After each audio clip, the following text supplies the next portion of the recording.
তোমরা অনেকেই প্রশ্ন করেছো যে স্যার বিএড করলে আগে জব হবে না নেট সেট জেআরএফ করলে আগে জব হবে। তো দেখো বন্ধুরা, তোমাদের সামনে আজকে আমি এই বিষয়ের উপর আলোচনা করব।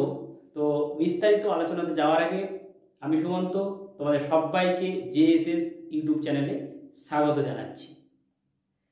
তো দেখো বন্ধুরা, আমরা প্রত্যেকেই চাই যে এমএ বিএড কমপ্লিট করার পরে অথবা নেট সেট জেআরএফ কমপ্লিট করার পরে খুব তাড়াতাড়ি একটা ইনকাম সোর্স চাই, অর্থাৎ জব চাই। সবাই কিন্তু আমরা চাই। এবার তাই জন্য প্রত্যেকেরই আমাদের মনে প্রশ্ন, যারা এখন বিএ পড়ছি বা এমএ করছি বা নেট সেটের জন্য পরিশ্রম করছি, তাদের প্রত্যেকের মনেই একটি প্রশ্ন যে স্যার নেট সেট করলে আগে জব হবে না বিএড করলে আগে জব হবে। তো তোমাদেরকে এক্ষেত্রে বলে রাখি যে পশ্চিমবাংলায় এখন এমএ বিএড করেই থাকো আর এম এর পরে নেট সেট জেআরএফ করেই বা থাকো, কোনটা করে থাকলে আগে জব হবে এটা কেউ বলতে পারবে না। কারণ পশ্চিমবাংলার অবস্থা এখন খুবই খারাপ, সেইভাবে জব কোথাও নেই। না তো এসএসসি নিয়োগ হচ্ছে, না সিএসসি প্রতি বছর নিয়োগ হচ্ছে। একবার সিএসসি হচ্ছে তো সেটা হতে কমপ্লিট করতে প্রসেসিং করতে করতে প্রায় 4 বছর লাগিয়ে দেওয়া হচ্ছে। তো সেই কারণে সেখানেও কোনো গ্যারেন্টি নেই। এবার কারো ভাগ্য ভালো থাকলে সে তাড়াতাড়ি হতে পারে, সেটা আলাদা ব্যাপার। কিন্তু যদি সার্বিকভাবে আমরা দেখতে চাই তাহলে দেখতে পাবো যে পশ্চিমবাংলাতে কোনো কিছু করে তাড়াতাড়ি জবের কোনো নিশ্চয়তা নেই, অর্থাৎ জবের কোনো নিশ্চয়তা নেই বললেই চলে। এটাই হচ্ছে বাস্তব। আমরা যারা ইউটিউবে এরকম ভিডিও বানাচ্ছি, আমরা সম্ভাবনা থেকে তোমাদেরকে বলছি, তোমাদের প্রশ্নগুলোই শুনেই তোমাদেরকে বলছি যে হ্যাঁ, হয়তো আগামীতে সম্ভাবনা আছে সিএসসি হওয়ার বা এসএসসি হওয়ার। কিন্তু যদি আমরা ভালোভাবে দেখতে চাই তাহলে কোনো রকম নিশ্চয়তা নেই। অনিশ্চয়তার মধ্যেই আমাদেরকে পড়াশোনা করতে হবে, অন্যথা আমাদেরকে পশ্চিমবাংলার জন্য পড়াশোনা করা ছেড়ে দিতে হবে। এক্ষেত্রে তোমাদেরকে বলবো, তোমরা যদি অন্যান্য রাজ্যে যাওয়ার জন্য প্রস্তুত থাকো তাহলে কিন্তু বিএড করেই কিন্তু তাড়াতাড়ি একটা জবের বা ইনকাম সোর্সের সুবিধা আছে। কিভাবে সেটা বলে দিই। যে তুমি বিএ পাস করলে, বিএ পাস করার পরে 2 বছর বিএড করে নিলে, তারপরে তুমি বিভিন্ন জায়গাতে অ্যাপ্লাই করতে পারবে টিজিটি পোস্টের জন্য। আর এমএ বিএড থাকলে তুমি এইচএস অর্থাৎ +2 এর জন্য অ্যাপ্লাই করতে পারবে। তো বিহারে অনেক পোস্ট বেরোচ্ছে এবং ঝাড়খণ্ডেও বেরোচ্ছে, আর সেগুলো কিন্তু নিয়োগ মোটামুটি 6 মাস থেকে 1 বছরের মধ্যেই কিন্তু নিয়োগ হয়ে যাচ্ছে। সেক্ষেত্রে তোমরা বিহার বা ঝাড়খণ্ডে তাড়াতাড়ি জব পেতে পারবে যদি তোমাদের প্রস্তুতি ভালো থাকে, অন্যথা কিন্তু নয়। এবার তোমরা যদি নেট সেট জেআরএফ করে থাকো তাহলেও তোমাদের তাড়াতাড়ি জব হওয়ার সম্ভাবনা আছে, নেই একদম তা নেই।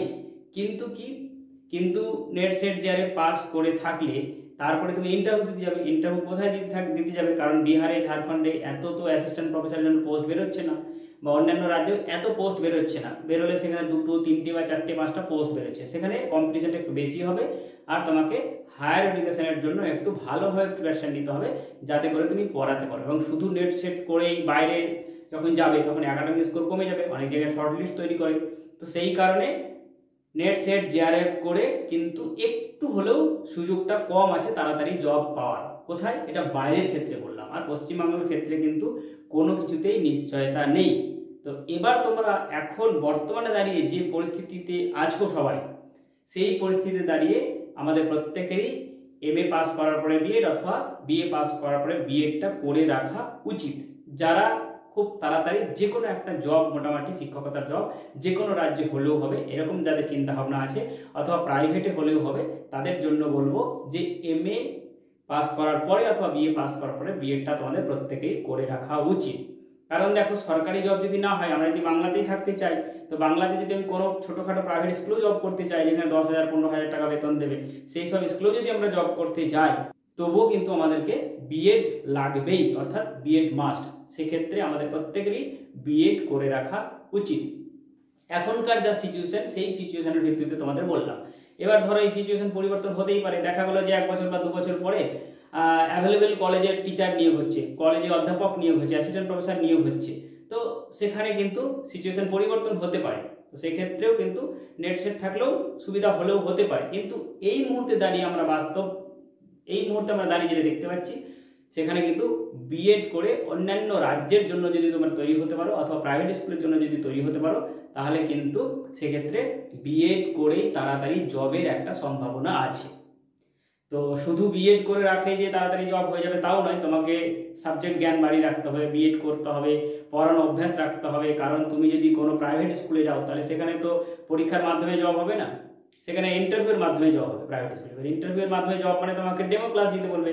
ডেমো ক্লাস যদি তুমি ঠিকঠাক করে দিতে পারো, ভালোভাবে ডেমো ক্লাস দিতে পারো, তাহলেই তোমার প্রাইভেট স্কুলে জব হওয়ার সম্ভাবনা থাকছে।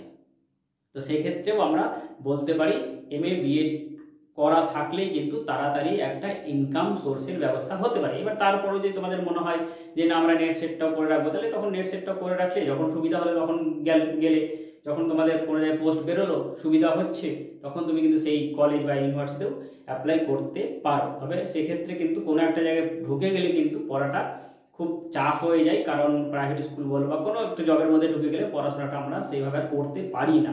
তো সেক্ষেত্রে তোমাদেরকে চ্যালেঞ্জ নিতে হবে, চ্যালেঞ্জ নিলেই তোমরা সেখান থেকেও টাইম বের করে পড়তে পারবে। সব থেকে বড় কথা হচ্ছে যে তোমাদের জীবনে যদি কিছু করার ইচ্ছে থাকে, তাহলে যতই প্রতিকূল পরিস্থিতি হোক, যতই খারাপ পরিস্থিতি হোক, সেই খারাপ পরিস্থিতি থেকেও তোমরা বেরিয়ে এসে কোথাও না কোথাও একটি কাজের ব্যবস্থা করতে পারবেই পারবে, এখানে কোনো সন্দেহ নেই। কিন্তু আমি সার্বিকভাবে বললাম যে অনেক সময় কি হয় যে আমার প্রচুর জেদ আছে, আমি কিছু করতে পারবো, কিন্তু আমি চলে যাবো বাইরে, কিন্তু বাকি সবাই তো আর সেইভাবে বাইরে যেতে পারবে না, হিন্দি ভাষা সেইভাবে শিখতে পারবে না এত তাড়াতাড়ি। তো সেই জন্য সার্বিকভাবে বললাম যে কোনো একটা প্রাইভেট স্কুলে কাজ করেও কিন্তু আমরা নিজের উপার্জনটা করতে পারবো এবং ভালো থাকতে পারবো। তো যাই হোক, তোমরা কেউ ডিমোটিভেট হবে না, আমি ডিমোটিভেশনাল কথাবার্তা একদমই বলছি না। তোমরা যাতে সবসময় মোটিভেট থাকো এবং এইভাবে এগিয়ে গিয়ে নিজে থেকে কিছু করতে পারো, নিজের চেষ্টায় কিছু করতে পারো, সেই রকম চিন্তা ভাবনাও করবে পাশাপাশি। আর তার সাথে সাথে সরকারি বেসরকারি যেখানেই পাবে তোমরা কিছু না কিছু ইনকাম করার চেষ্টা করতে থাকো। যাই হোক, আজকের এই ভিডিওটি এই পর্যন্তই। যদি ভিডিওটি ভালো লেগে থাকে তাহলে অবশ্যই একটি লাইক করে দিও। আর খুব তাড়াতাড়ি আবার এই ধরনের নতুন কোনো ভিডিও নিয়ে তোমাদের সামনে উপস্থিত হচ্ছি।